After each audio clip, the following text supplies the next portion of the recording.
Emva kwamacingwane ngezwa kuthiwa namhlanje ufuna ukukhuluma nabalandeli bakho. Engabe kuphi ufuna ukukudlulisa kubona?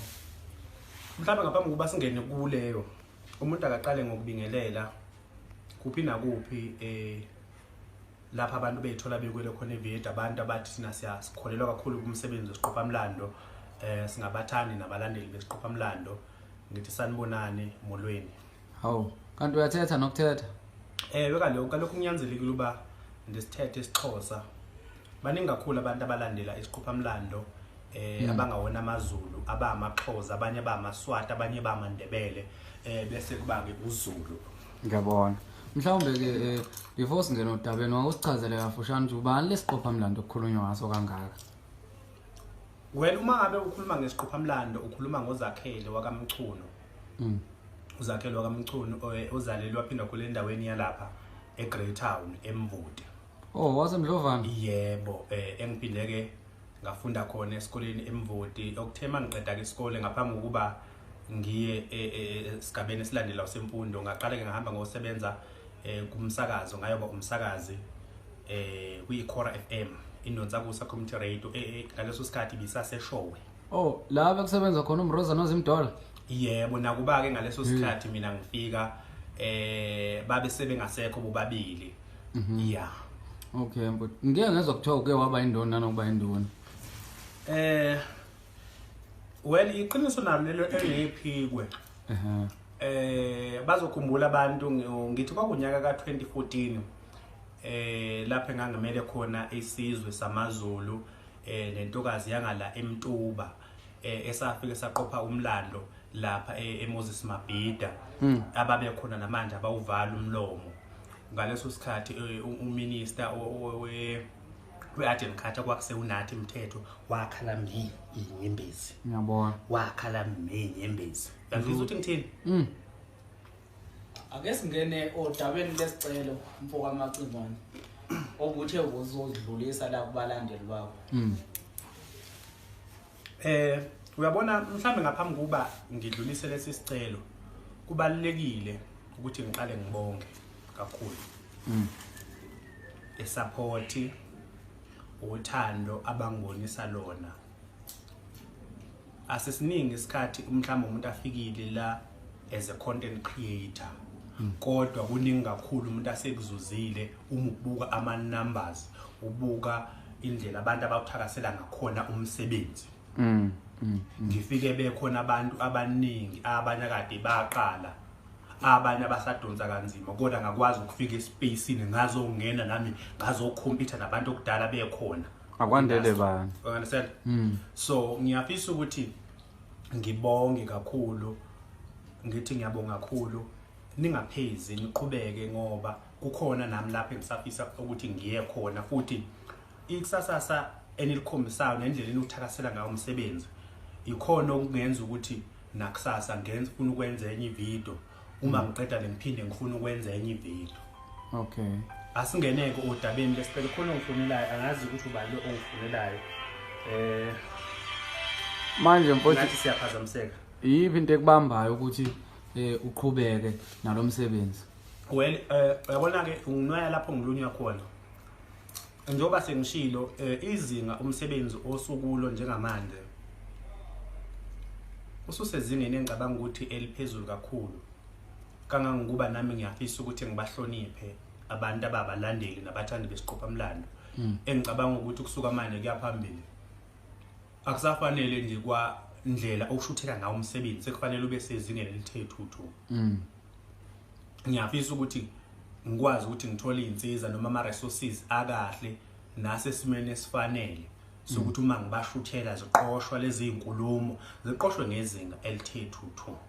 Okay. Engicabanga ukuthi lokho kuyophinda nami kungisize ngani ngoba ukuthi umsebenzi wami mangabe ususezingeni elithe thuthu ngendlela yokuqoshwa kuyokwenza ukuthi okungenani bebe khona nabanye abantu mhlamba bangafisa ukuthi basebenzise le platform yami mhlamba uku-advertiser ama services wabo noma ama product wabo.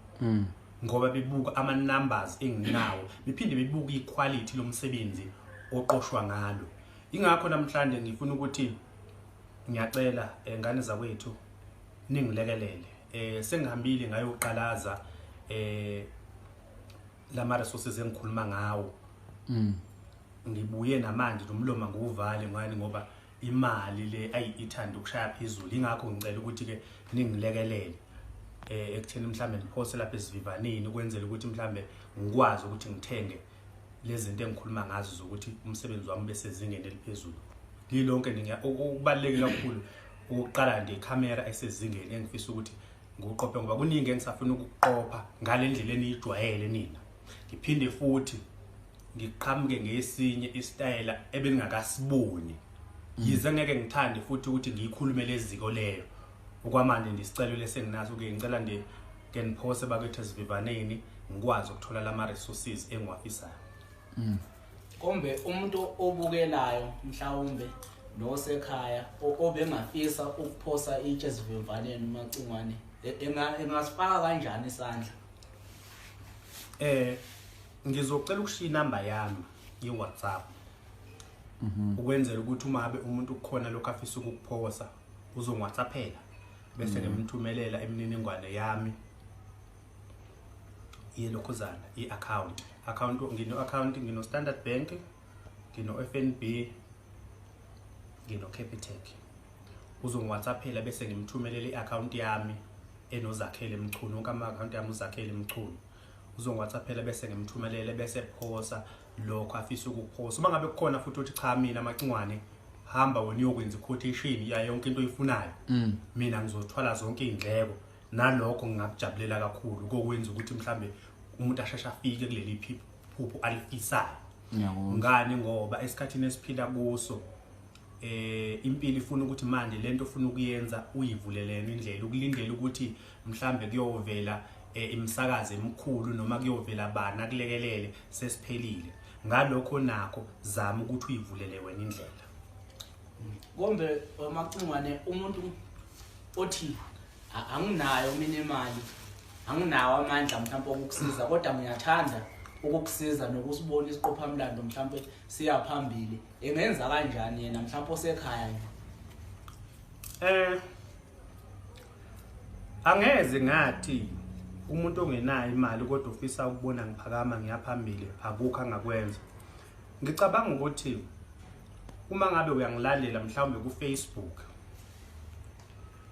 ngingakujabulela ukuthi mhlawumbe umngani wakho noma ababili abathathu abahlanu abangasazi isiqophamlando ukungirecommend ubathi okay uyazi kunendoda eyisiqophamlando akuyilandele ungagcini lapho uphinde uye lapha ku YouTube mawufika ku YouTube isiqophamlando TV uyasubscribe mahala emveni kwalokho uma uqeda ukusubscribe ubukela ama video wami uwadlale nama advert ngoba the more udlala ama advert nawe wabukela ama advert yilokho nami okuzokwenza ukuthi nami kube khona okuncane okungenayo ephaketheni kumina uphinde futhi uye lapha ku TikTok ngikhona isiqophamlando nakhona ufike ungifollowe uphinde utshele nabangani bakho nabo betshela ababo ngicabanga ukuthi nawe nakubungeni banga nemali kodwa ukwenza kwakho kanjalo ukubona ngikhula nokushare ke izinto ama videos wami nokushare nje iprofile yami kwabanye abantu ngicabanga ukuthi nakho lokho kuyongilekelela kakhulu but hayi cha ake sikusupport ngoba nami khona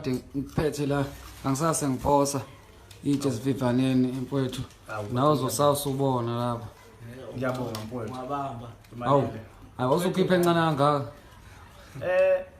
ayincane uyabona uma ukhuluma igama lokuthi incane kunomuntu mhlawumbe ubukele njengamanje uzogcina naye saba ukukhipha ngoba ezwa kuthiwa incane kodwa 20 rand mpo ayikho imali encane nanokuba imali encane kangakanani leyo mali ngicabanga ukuthi uma ngabe njengoba umfowethu ekhipha 20 rand uma ngafika omunye nomunye akhipha 20 rand nomunye uma ehlangana leyo mali kuba imali ayikhona ngisengiyakuzwa uyayibona so mfowethu ngiyabonga kakhulu bafowethu ngiyacela sizwe sakithi ningilekelele nje kulokho isona nje sicele nginaso uma nenze njalo okunye nokunye ngoba kukaningi abantu bekhala bethi no siqophamlando sesifikile isikhathi sokuthi umsebenzi wakho ucommercialize lokho sengikuzwile ziningi izinto engifuna ukunenzela zona nginijabulise ugcina unganginikanga ke ezokuxhumana mfowethu uthi inamba engitholakala kuyona u067 200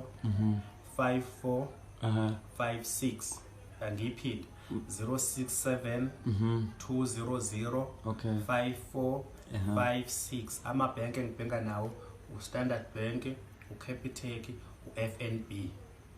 Wonke lawo account abhalwe ngegama lami Zakhele Mchunu. Engicelayo nje ukuthi nanombani noma bekuncane kangakanani kuyowenza umehluko. Ngiyaphinda futhi nanombani mhlambe lo munye ukuthi yena cha yena engakwazi ukuyithola zonke izindleko sizoxhumana naye ngimthumelele uquotation lokho izinto engiyifunayo. Manje yini lo idlala? Mfowethu ngidlela upopcorn mfowethu. How? Hayi